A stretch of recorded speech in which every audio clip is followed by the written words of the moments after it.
On today's episode, All right, give me what do you want to keep going? Well, the first thing I wrote, because I was thinking, so my thought process was I'm gonna write something that I really like, something that's just totally out there, and it's something that I know that is special to you, whether Okay. you like it or whatnot. But the first one is really silly because I wrote down coffee. Coffee, that's a great one. So do you have a do you have a rebuttal to coffee? Honestly, no. I think coffee actually ties into what we were just talking about, believe it or not, because I figured I got my ADHD diagnosis because of coffee, because I stopped drinking coffee. Oh, okay. Yeah. So I was working with Christy at the time, your okay. wife, Yes, that at makes Tellurian. sense.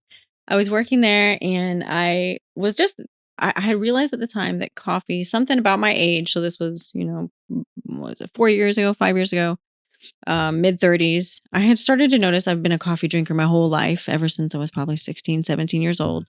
I started to notice it was making me anxious. It was making my heart race and it was making me sweaty. Like it was really weird. Like I would drink a cup of coffee and I would notice in the morning, like my arms were sweaty. And I'm like, I'm sitting at a desk at my house doing nothing, or, getting ready for work or whatever. So I just stopped drinking it. I did some research online, right? And it was like, yeah, caffeine will cause racing heart, sweats. It's a caffeine thing. So I'm like, okay, cool. Switch to decaf. I lost my brain when I switched to decaf. I couldn't remember. It was like overnight. Couldn't remember things, couldn't get work done, couldn't focus. I went to my doctor 2 or 3 times and I was like, I'm losing my mind. Like, I don't know if it's depression. I don't know what's going on. I'm losing my mind. And so she put me on Wellbutrin and I can't even remember. I tried all these antidepressants essentially. Yeah. And nothing was helping. And it wasn't, I don't remember who I spoke to or what happened. Somebody made the connection for me to the caffeine and coffee when I was just talking about like this last few years, or these last few months. I just can't remember anything. I can't function. I feel like literally all my executive functioning. That's what essentially I feel like my executive functioning just went out the window. And I had said to someone about the caffeine, oh, I stopped drinking coffee. And they were like, oh, well, when did you stop drinking coffee? When did you switch to decaf? And when has this, started happening? And so they were like, well, caffeine helps people with ADHD. Caffeine is usually what people self-medicate their whole life with. Are you sure you haven't been just self-medicating with caffeine? And I was like, that's weird. Let me go. And so I went back and this was like my 4th trip to the doctor now to try a different medication or to see, I've never really had a good response to medications. It's always usually the side effect of the medication ends up being worse than whatever it's supposed to do for me. So all of those were just adding to I felt like I was just getting worse and worse. Anyways, went back, told my doctor this, and she was like, she was kind of like, oh yeah, that actually makes perfect sense. Kind of like it was right in front of our face. And she was just my general practitioner, right? So she then was like, okay, I'm going to send you to a psychologist, to a counselor, like go. And I was a psychologist, a psychiatrist, and then a counselor. And it was like this little trio and we'll figure it out. So then I ended up getting my ADHD diagnosis because I stopped drinking coffee. I switched to tea. Did it feel like there was just like this weight or this fog that you were just like constantly trying to like push away or off? Yes, Yeah.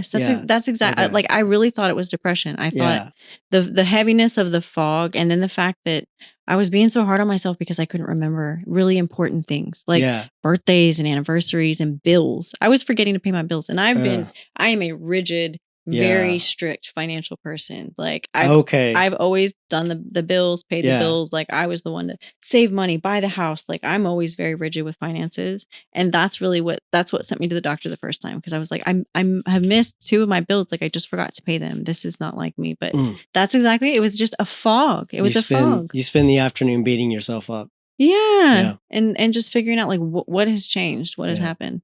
So I'm back to drinking coffee. Now it's decaf. Every now and again, I'll mix caffeine in. My husband makes a big pot of coffee for work in the morning. If I sneak a cup for myself, it's racing heart, anxiety, sweats. Like I know what I'm getting myself into, but I love the taste of coffee. Yeah, still. Okay. Still. And on one cup? 1 cup. Yep. Wow. It's I don't know. I used to drink caffeine with no problem. Like it's weird because it's an age thing. And even my doctor told me that apparently in time our bodies grow more sensitive to caffeine if we've ingested it our whole lives. Not everybody, right? We're not a monolith, but some people, Yeah. some people. So that being said, certain ADHD medications that are stimulants have the exact same reaction. I can't do stimulants. For Yeah. me, I love that you said for you, a stimulant medication was it cleared up the thoughts. Yeah. It gave you the clear thoughts. For me, I told my husband, like, I'm a very visual person in the sense of like, even when someone's talking to me, I visualize what they're saying. It's part of what I feel like makes me a good communicator, because I ask very detailed questions because I need to picture it. So I've noticed that people like draw in because I start asking questions. Like, I hear your story. I'm definitely, I need the detail. But anyways, when I took a stimulant, I told my husband, it reminded me of, I don't know why, water aquariums. In a fish aquarium, there's like this little tube that comes up, and it's part of the filtration system, and it sits right at the top of the water. And it's when the water gets over a certain point, it flows into that and it sucks it down, and it's just part of what keeps the filtration system going. Oh, yeah. And Okay. Yeah. that's what my head saw, is I just see this little tube, right? And a little bit of water. It's surrounded by water, and a little bit gets in. And I told him, this is what my brain feels like. My brain is the aquarium, just the water is all my thoughts. And I just have this little tube, and a little bit gets in every now and again. My executive Wow. functioning, Yeah. keeps focusing on what needs to get in. Stimulants, the water goes up, everything gets in. It's a flood of information. Caffeine, same thing. It's a flood. I get overwhelmed. I'll get emotional. It's just too much. It's too much for me. Yeah. And sometimes Wow. it's good, right? Because it's like sometimes in that too much, there's very big answers to problems that I've been chewing on in my brain, or very, complex thoughts that I've had about myself. Those come in with that Mhm. big flood. And so it's exciting, but it's just like everything else comes in with it, to where you lose value in the big thoughts. Yeah. So, yeah. So as of, I got my diagnosis for the ADHD in 2019. And I'm not medicated. I've gone through so many, I've tried so many, but everyone, it's just like something outweighs it. So now it's just, They have and I took a to help with that. I took for lack of better words, a DNA test. It's called a gene site test, maybe, and okay. it lists. In fact, I have it. Gene site. I think it's called gene site. Yeah, gene site. And I took this with the prescriber I'm with now, Mhm. and I think because of that, I was like, okay, this is worth it. I want to stay here because we're getting answers. Nice. But it's basically I believe it was a swab. I think you do a swab, or you do two swabs, put it in the vial. You got to do the whatever you call it, the chain of custody type stuff. Send it off, and then 4 to 6 weeks later, you get the results back. And what it does is, and I'll pull this up on this bigger screen over here so you can see, but it basically gives you, this product, green is good, Wow. yellow, your body is going to metabolize differently, and there may be some precautions that you need to take. And red is a don't do that. Wild. I've never heard of that. So that may be something that, may help you at some point in time.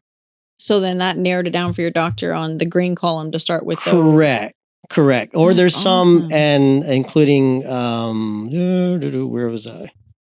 Because I'm taking Vyvanse right now. I don't know where it is. I lost it.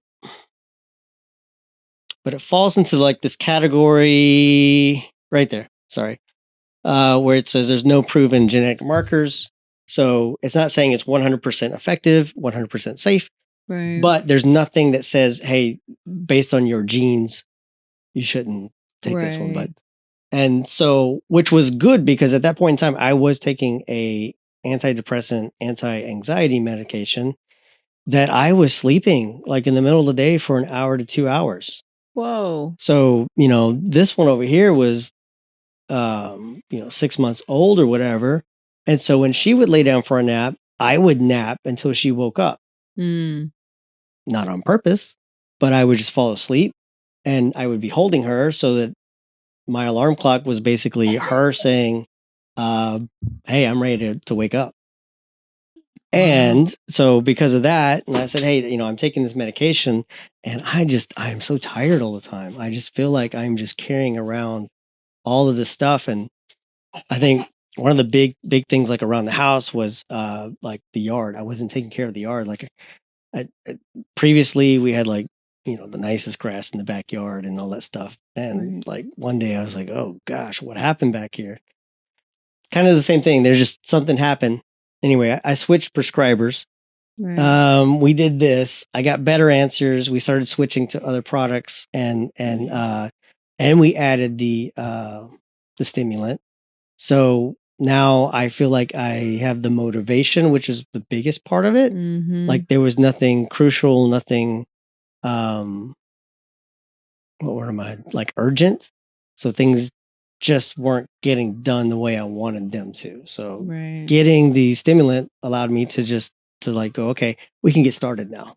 Yeah. And so that's kind of been that journey. So that's really cool. I didn't even put the two pieces together, but my second word was going to be dopamine. And so as soon as you said caffeine, ADHD, I was like, oh, dummy, yes. Yeah. I Oh, love man. I love coffee, right? Yeah. Sunnymorningperk.com. I love coffee. I love the taste of coffee, all that good stuff. But then I realized it was the same thing. I was drinking 6 cups of coffee a day just to, stay level, like just Right. to maintain at work.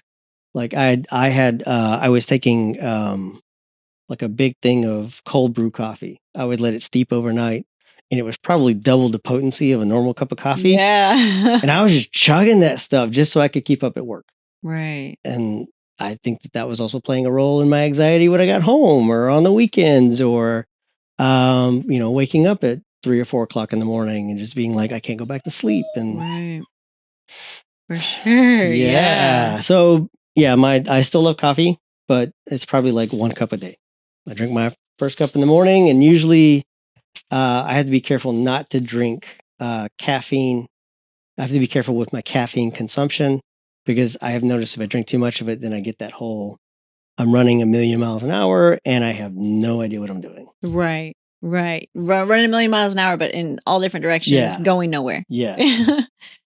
So what I wanted to ask you was, okay, so you were talking about how you were struggling with your executive functioning, taking care of the lawn, or just doing the things that you used to do to get that, that focus or that drive to do it. Yeah. But at that same period, did you simultaneously have focus for like, let's say, internet research or like a particular topic that were you still hyperfixating to get your dopamine? Always. That is yeah. Ooh. Yeah, hyperfixating, I think I've done my entire life. Yeah. Honestly, like I still do it. I still have to stop myself and like be like, hold on, don't, we don't need to go buy all this stuff, or am I really into this? Or you know what I mean? Like I still do that. I have to catch myself all the time. And I think Christy uses that to her advantage at times. Because she'll be like, well, I was thinking about this. What are your thoughts? And I'll be like, I don't know. I'll tell you tomorrow.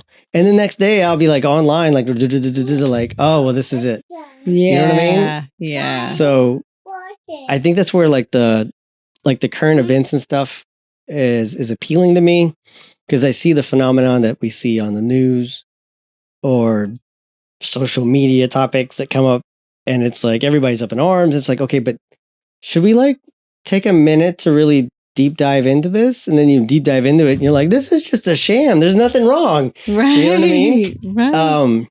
And there's something about that I don't know why I enjoy it, but I do. And yeah, I still get my dopamine fixes from that. But the capacity after I left, I told you all that to tell you this.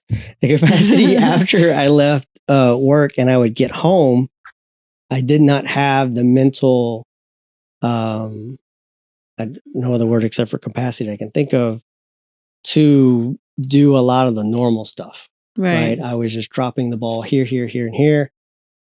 This was kind of done. That was kind of done. I forgot about that. And so I think that there were moments like that Christy would see, and then I would be just like completely just overwhelmed, overstimulated, just, super anxious, and those were types of behaviors that I was, like, okay, something's going on. I got to figure this out. And Right. I don't know. Obviously, you add, a family and kids to a situation that you don't understand already, and it can compound greatly and very fast. Right. So that was kind of how I eventually was like, all right, fine. I'm going to go, find a therapist to talk to and talk through and kind of get the ball rolling. So, and even though Man. that therapist didn't work out, I'm glad I started because it Right. gave me kind of a starting point. That therapist wasn't good for me. Right. Not that therapist is not good for someone else, but for me, we weren't connecting. And so when I went back and found another one, I was like, okay, cool. I guess there's hope, so to speak. Yeah. So that was refreshing. Especially when I started talking to a behavioral therapist. That was like, whoa, I wanted to talk for hours. Like, whoa, Right. you're blowing my mind, and maybe that's part of that rabbit hole that what do you call it when you're hyper Hyperfixating. Yeah. Yeah. Maybe it's part of that. I was like, I know our time is up, but I don't want it to be up. I want to know more. Yeah. You have someone that's finally giving you answers, helping guide your thoughts, engaged 100%. Because it's like half of us, before we find a therapist or a psychologist that's going to help us, that we're going to connect with, we're unloading that on all of our friends and family constantly, like especially our spouses, trying to understand and break down and diagnose these people who don't have psychology degrees. And, I know my husband was hearing so much of it, all these little things that like, am I crazy? What's going on? And it's like, he had no experience helping me in these situations, and he's just as overwhelmed, and we have the kids and work and all that. So yeah, man, and finding a therapist or a counselor or a psychiatrist that you can connect with is so challenging. People feel like you can just build it or force that relationship, but you can't. And half the time it takes forever just to get in the door, to find one that they take your insurance, they have an availability, like to go through all that. So good on you for knowing that first one wasn't working out and continuing your journey. Yeah. Now that you mention it, insurance is a big one too. Man, yeah. A lot of it's you out of pocket, and it gets expensive fast. Mm-hmm. And especially if it's connected to, there was a few, treatments I went to where it's like I had to go every 30 days to get my medication refilled. If I missed that appointment for any reason, if I was sick or if they missed that appointment, or it's like, then that's it. I'm out of medication. I can't do this refill. It was very rigid and controlled. And it's like, this does not add, improve my mental health, adding this rigidity to this system that I still don't understand. And I don't know if this is benefiting me, but I have to, follow this like every 30-day process. It really turned me off of pharmaceuticals for a while there. Especially if when you have what do you call it whenever you don't take it, you start having side effects. The relapse, or what is it? You know what I'm talking about. Yeah. Like if you skip any doses or whatever. Like one of the medicines I'm on right now, if I'm off of it for 24 to 36 hours, I can tell. Yeah. And it's like, oh gosh, 48 hours, and you're just like, I'm gonna call an ambulance because I need something. Yes. So yeah, I can relate to that now, especially when you start like swapping medicines, and you have to go from one to another, or you have to like cut back on one or the other. That is just not fun either. So yeah, which is why I was very grateful for the DNA thing, so that I didn't have to do that, because I had done that with a couple other medications already. And the I can't. You said relapse, and I think it's somewhere around in that field. It's a re-word. Yeah, that that time of acclimating and whatnot is it's not fun. Right. It's or like withdrawals. Going through the withdrawals. Yeah. The withdrawals. Yes. Yeah, it's like on some of them, it's like you could take the worst hangover you've ever had without all the fun. Yeah. and like multiply that with other types of feelings, like physical feelings. Then that's what. Yeah, I couldn't imagine missing an appointment and then having to withdraw for however long so you could get the next one. That's right. yeah. Yeah. Yeah, it's wild. It should be a lot easier to I shouldn't say it should be easier to have access to pharmaceuticals. I'm sure that there's I know that there's reasons for all the rigidity, but some of the systems I feel like could be analyzed from a different perspective. Like you said, some things that we just encounter in life, certain brains, the way that we look at it, it's just like, this doesn't make sense. This doesn't make sense for what we're trying to achieve with this whole system, the system around psychology and getting help and getting people on pharmaceuticals, like the rigidity around this, the difficultness with insurance, like the difficultness with finding a provider that takes you, and providers up and switching. I've had providers that just left the practice. That's allowed, right? I've up and quit jobs, but can speak to that. Sometimes you got to do what you got to do, but the impact that has to the patients, and then they don't tell you where that person went, and then you're just stuck like, hold on, I built an entire relationship. This is like a breakup, but I get no answers. I get no closure. That's a good point. That is true. So it's like there's so many challenges. It's hard, but I'm really happy every time I hear a story. I shouldn't say I'm really happy, but I just enjoy hearing stories of people who find the right medicine for them, who find, the right, it's such a formula. And it's like, even the right medication, that's not forever. Some people, it's like that works for so long. And then so many years, we're constantly changing, growing, evolving. Our brains are changing. Like you get to a point where maybe that medication doesn't fit anymore. And so I love when people are open-minded to like, okay, what's next? Should I change it? Should I see what else is out there? It's just getting to understand yourself better, your brain better. And I like the fact that ADHD is a lot more, broad. It's a lot more broader of a term, neurodivergence. Yes. That was something you'd never hear. I feel like even maybe in the last 5 to 10 years, it's really blown up. And it's helping us all understand what a spectrum we are all on, all the differences. Back in the day, it was like this one medication, this one antidepressant, and now it's like, no, there's a whole spectrum, and there's ways to do these awesome tests that help guide us. That is true. Yeah. Now that they had, like, I guess the options 10 years ago, 20 years ago, like, here, you have this or nothing. Yeah. That's crazy. And even then it was like, don't talk about it. Don't tell anybody you're talking to a counselor, and don't tell people you're on medication. They're going to think you're crazy. Yeah. Oh, the stigma. Gosh, we could sit here for hours on stigma. Oh, man. I mean, how great is it that we're even having this conversation though, right? Like to even be able to talk about it. Because I would say 10 years ago, I probably wouldn't have even told anyone if I was taking medication or, considering anything from a mental health perspective. 10 years ago, been told to stop. Yeah, it was taboo. Like, oh, you're not healthy. Like you're a crazy person. Yes, you're mental. Yeah, you can put her down if you want. She is. I was thinking, like, I gotta remember Lola, this microphone, because I'm probably adding to the sound effects with scratching you. Go ahead and get down, Lola. You're so needy. But no one loves me in this house. I know. She does get loved. Wow, that was a lot. Yeah, this has been such a fun start. So my last word is like completely opposite of what we've been talking. So we can stash that for another time if you want.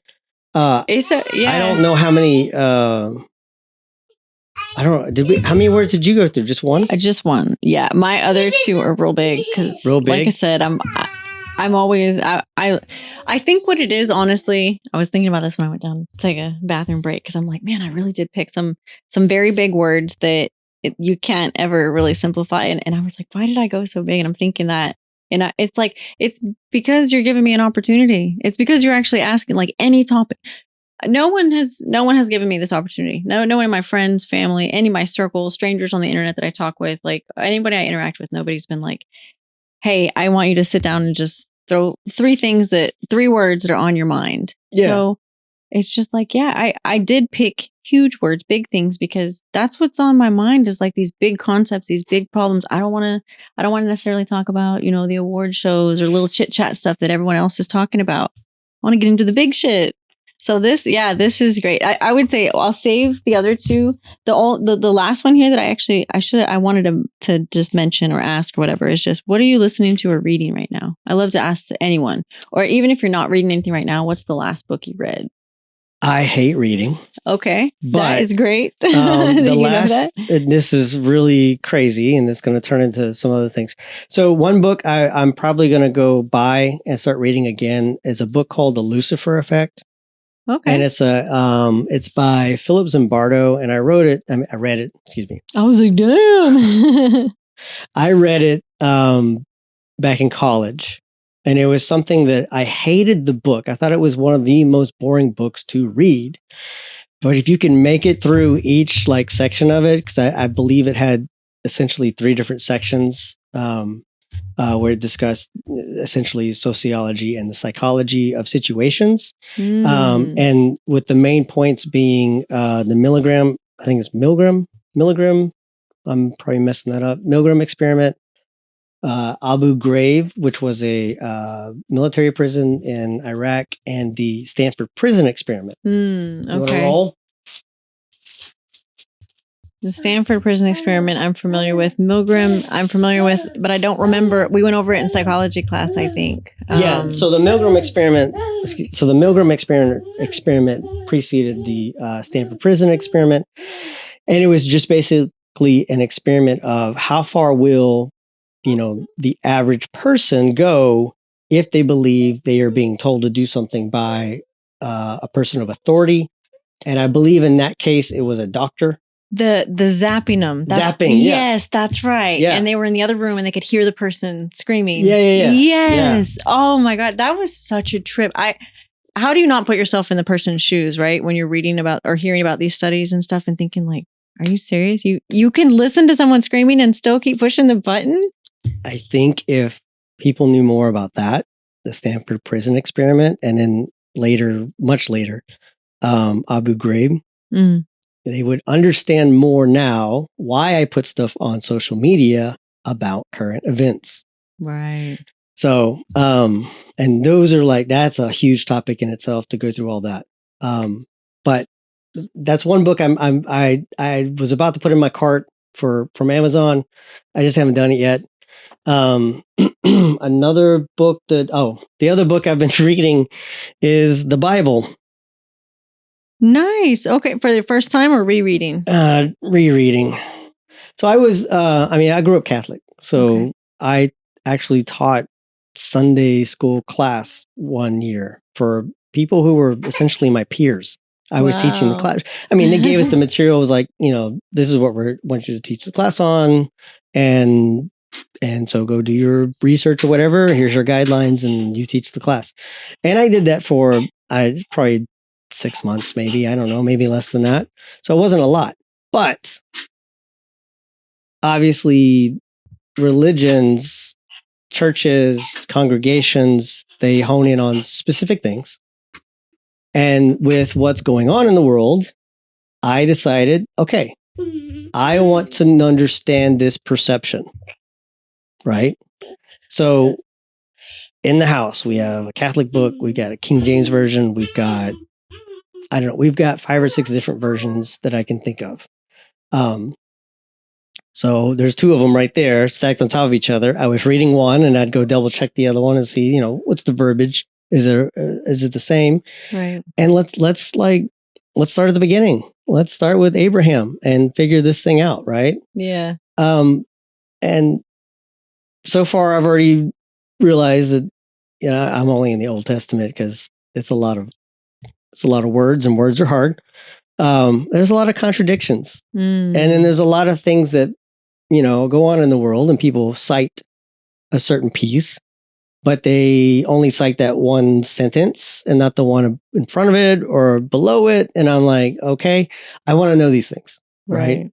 I don't want somebody to just throw something at me and go like, this is why. I want to be like, okay, I'm going to go back. I'm going to reread this thing because obviously what I remember was selective and what was given to me was also selective. So I don't remember all of it. I don't know all of it. So I started reading that again. And a song. There's a band called Idols. IDLE, I think. Idols. IDLES, maybe. I think you shared a song by them the other day. I right? did. Yeah. So they have a song, and it's what caught my attention. And now I've just kind of been playing their stuff in the background to kind of familiarize myself with it. They claim to be like a socialist band, like a band that appreciates people and not so much the government. You know, I so like that. So the one song is called Grounds. And I think it's the second verse. He comes in and he's like, fee, fee, fi, fi, fo, fo, fum. And immediately I was like, that's what it sounds like inside of my head all the time. Are you serious? I understand what he's saying. And so I was like, okay, I will give this a shot. And then, you know, I was listening to the guitar parts and then kind of listening to the lyrics a little bit more and was like, okay, I'm gonna check this out. I can't say I know a lot about the band. They sound kind of this they're not really punk, they're not really grunge. They're kind of this hybrid of a lot of fuzz going on, a lot of like guitar parts that are changed with octaves. So you're hearing all this bouncing stuff that sounds like it's computer generated, but they're just running it through guitar pedals.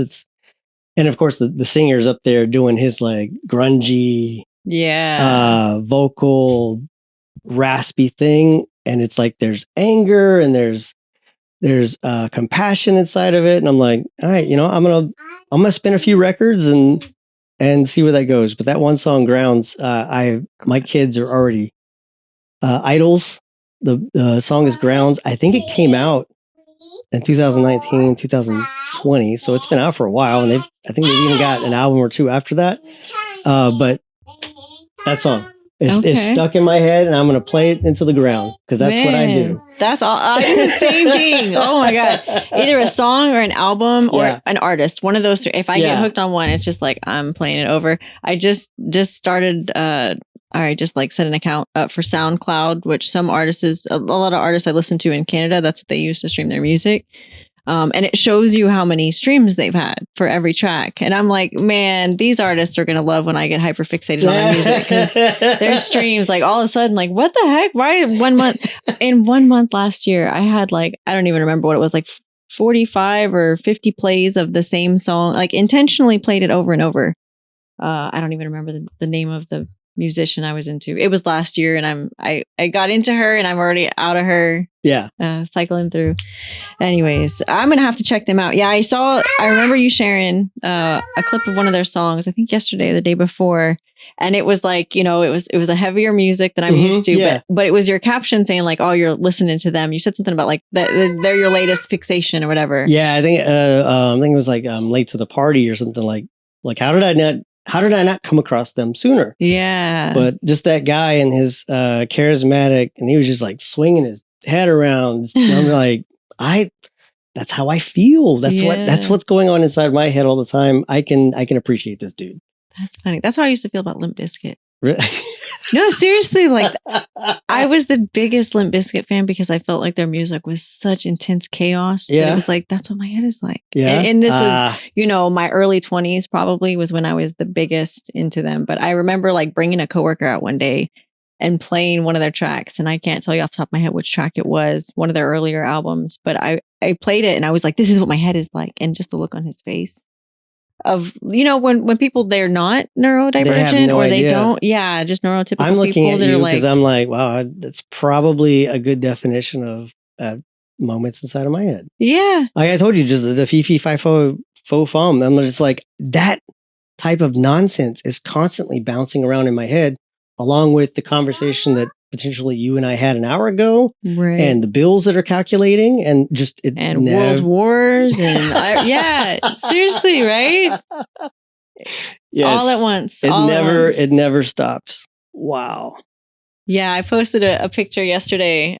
Someone took a picture inside of the Grand Canyon, and they captured the sunset, a storm, a lightning storm, and a rainbow. And a rainbow. I saw all three simultaneously. I saw that. I was like, that's my head. That's my head. There's always a rainbow. There's a storm. There's always constant everything.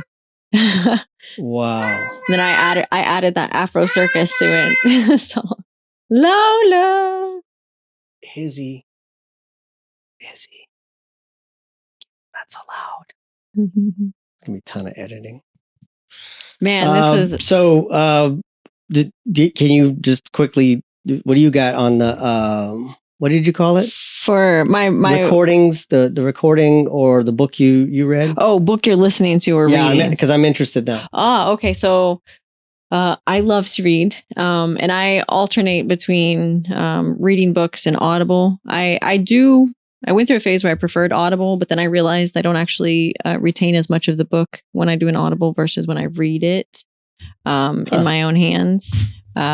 So right now I'm currently reading or listening on Audible to All the White Friends I Couldn't Keep.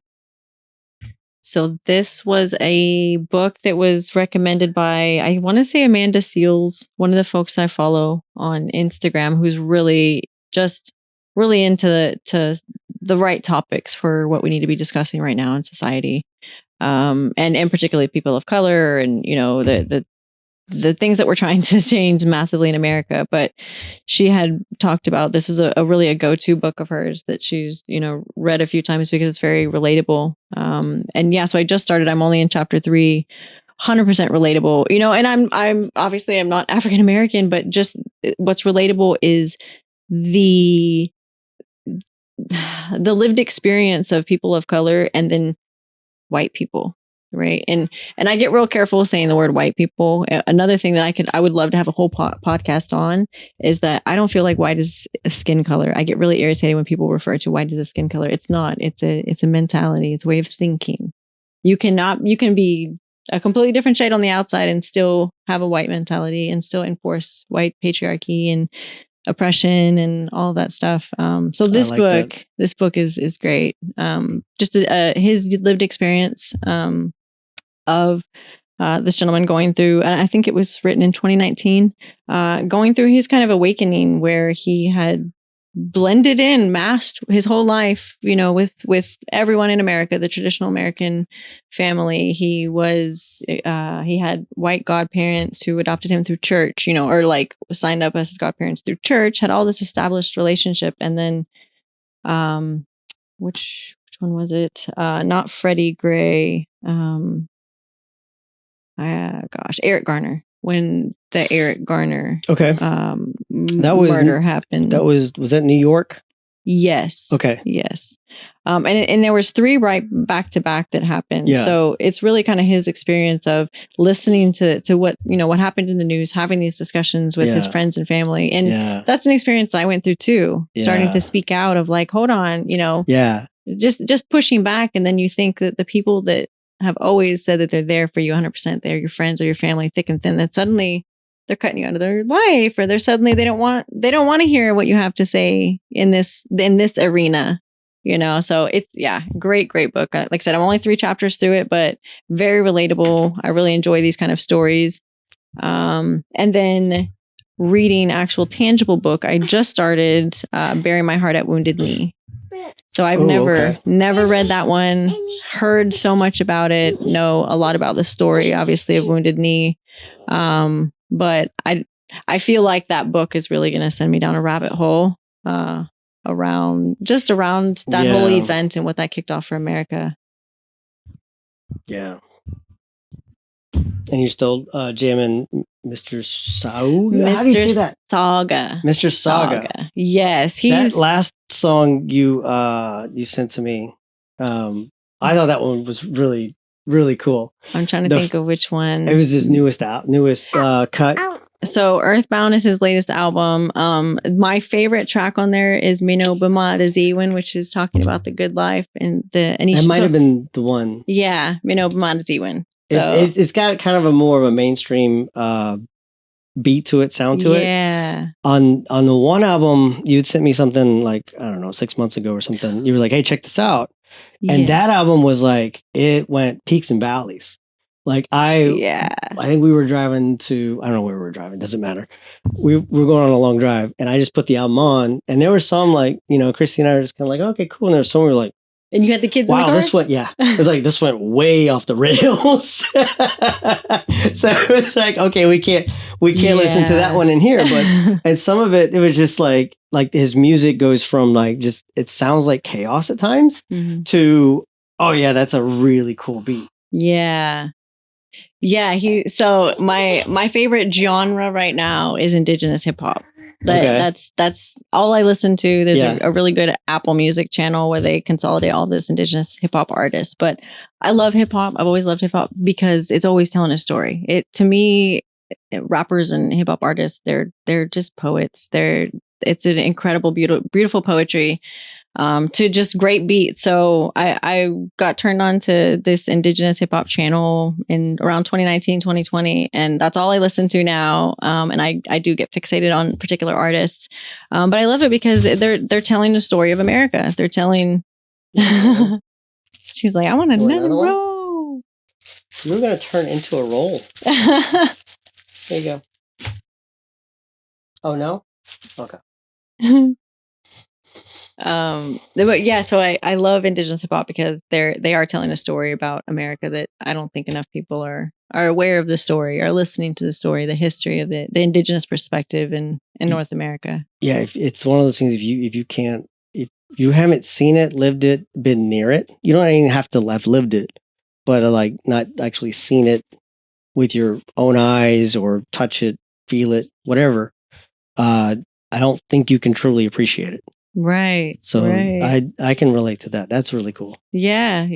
And so much of it is still very much a lived experience in America. So much of, the indigenous, like the Indian reservations across North America don't have clean water, don't have insanely expensive foods, heavily processed stuff. Like they just don't have what they need to survive, and still, crammed into homes with no heat, no central air, all that stuff. So, I think so many people think that like that's a past of America, or like, Native Americans, or like this thing that used to exist, or like, yeah, they live on reservations. It's good. They've got all their stuff taken care of. And it's like, no, this reservation is isolated by a country that hates them and wants to hold, to keep everything away from them, inaccessible for them. So I think that's why I'm so obsessed with indigenous hip hop, because it's a story I feel like needs to be told. More Americans need to be aware that it's an ongoing thing. It's an ongoing issue, and should be more invested in the history of this country long before it was ever called America. That is cool.